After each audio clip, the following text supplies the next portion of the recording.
Hello dear friends, I once again welcome you all for learning 7th standard history subject. Dear friends, today we are going to learn the remaining points of lesson number first, sources of history. So let's revise what did we learn in the previous video of this lesson in this introduction point. Dear friends, in the last video we have learned what is meant by history, and we also learned the 4 important factors of history, and we also understood the classification of the sources of history. We know that there are 3 types of the sources of history. They are material source, second written source, and the third one is oral source. We have already started learning the material sources of history. Now let's begin to learn another important material source of history, and that's coins. So let's get information about coins. From ancient times, since ancient times, people use different coins for their daily transactions. Here, for examples, since ancient times, people used kaudi, damdi, dhela, pai, paisa, ana, and rupee. These were the different coins used by the people since ancient times. But nowadays also there are some proverbs, or the ideas are related to such a particular coin. For example, there is a proverb, or there is the idiom related to kaudi in Marathi language. In the Marathi language, we speak like this: एक फुटकी कवडी देणार नाही. एक फुटकी कवडी देणार नाही. What does it mean? Futki, kavdi, here it means that the lowest bit of money. I will not give you the lowest bit of money. And in Hindi language there is also another proverb. What is that? Sola ana sach. Sola ana sach. It means that 100% true. So these different proverbs or idioms tells us the importance of such all the different coins which were used in the medieval period. So dear friends, the different rulers during the medieval period made different coins with the help of the different metals such as gold, silver, copper. They use for making the different coins. From these different coins, we can understand the information about the different rulers. We can also get the information about the different periods of that rulers, their governance, their religious ideas, and such other related their personal information also we can get from them.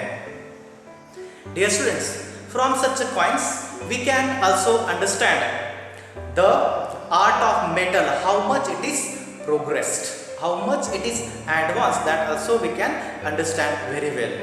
Again, we can also guess the idea about their transaction, financial transaction, and the economical condition of the people during the medieval period.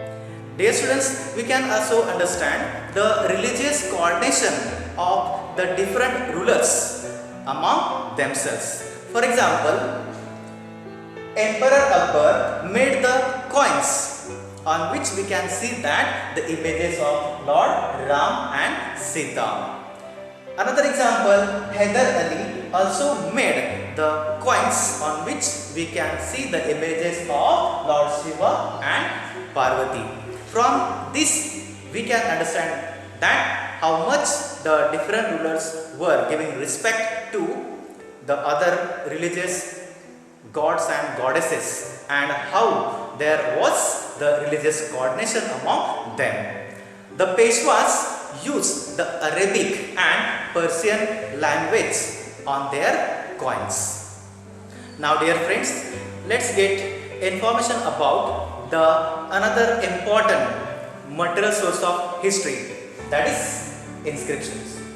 An inscription is a carving on the wall or the stone. Carving means writing.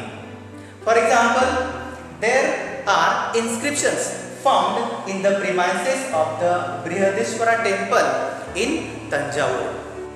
We can also find the different inscriptions in the periods of the different dynasties. For example, Chalukyas, Rashtrakutas, Chola and Yadav kings periods. Inscriptions are called an important and reliable source of history because it helps us to understand the different features like the languages, the scripts and social life of that particular period.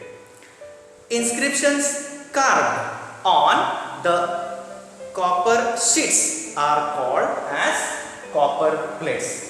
Copper plates are another examples of the material sources of history. During the medieval period, king, queens, they used to give order, they used to give instructions or their decisions. They are all written on such a copper plates. So they are also the important material sources of history. Along with these all, we can also find other examples of the material source, and they are chaityas, viharas, temples, churches, mosque, agaris. Agaris means Farsi fire temple, dargahs, maqbaras, gurudwaras, different monuments, sculptures, wells, minarets, village boundaries and gates, weapons, utensils, ornaments, clothes, decorative articles, toys, implements, musical instruments. These are all also called as the material sources of history. Dear friends, let's get information about the written sources of history. The sources which are found in written form are called as written sources of history. During the medieval period, people used to record their thoughts, their emotions, ideas, feelings in written form. So, for that they were using different languages. They were Devanagari, Arabic, Persian, Modi, etc. Not only these languages and the different scripts, but also the different regional languages were used by the people during the medieval period to express their thoughts and ideas. So, the different written sources include Burjapatras, different paintings, documents of proceedings in the courts of the king, genealogies means the study of the history of family, Shakavali, correspondence, that is letters, dispatches means the messages or the reports, judicial verdicts or orders, treatises, biographies, travelogues of foreign travelers, chronicles, Tawari, etc. Sources of such all types are called as written sources of history. Dear friends, from such all the different written sources of history, we can get the information about the diet of the people, the attire of the people, that is the costumes, and their customs, traditions, and their festivals. Dear students, travelogue is another important written source of history. It means the account of traveling. During the medieval period, travelers from the foreign country used to travel in India. They came from other countries to our country for different purpose. So they wrote the account of their traveling in the books. And the next one is biography. Biography means the life story of a person written by another person. The next one is autobiography. Autobiography means the life story of a person written by himself. So during the medieval period, there were the different biographies about the different rulers or the great people. For example, Babur's biography. We know that Babur was the important Mughal emperor. So his biography. The next example of biography is Sri Shiv Bharat. Sri Shiv Bharat is the Sanskrit biography of Chhatrapati Shivaji Maharaj, which is written by the poet Parmanand. So such all the different travelogues and biographies help us to understand the policies and the system of the administration of the different rulers and their relation among themselves. So dear friends, the next written source is Tawari or Tariq. Tawari or Tariq means the sequence of events. Here there are many examples of such a Tawari or Tariq available from the medieval history. The next one is Bakhar. Bakhar, this word is derived from the word Khabar. This Bakhar means a chronicle. It's a type of chronicle that is originated in Maharashtra.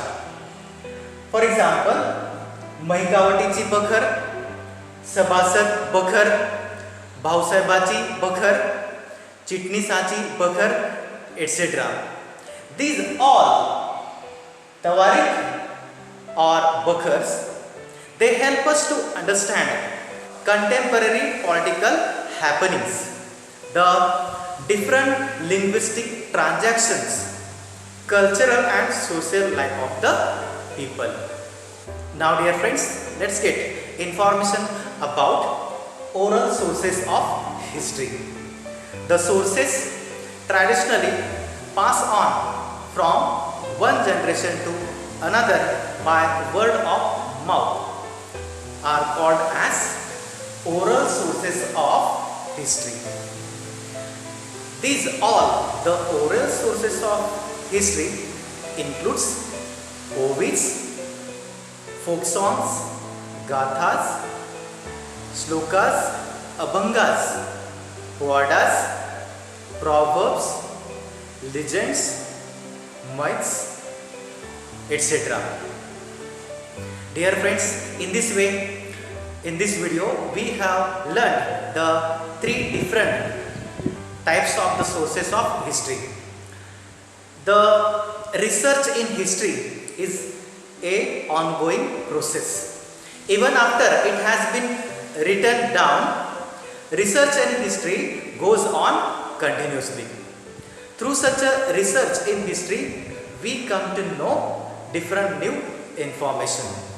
That's why we see the difference in the books of today's history books and the history books those were used by our parents and great grandparents.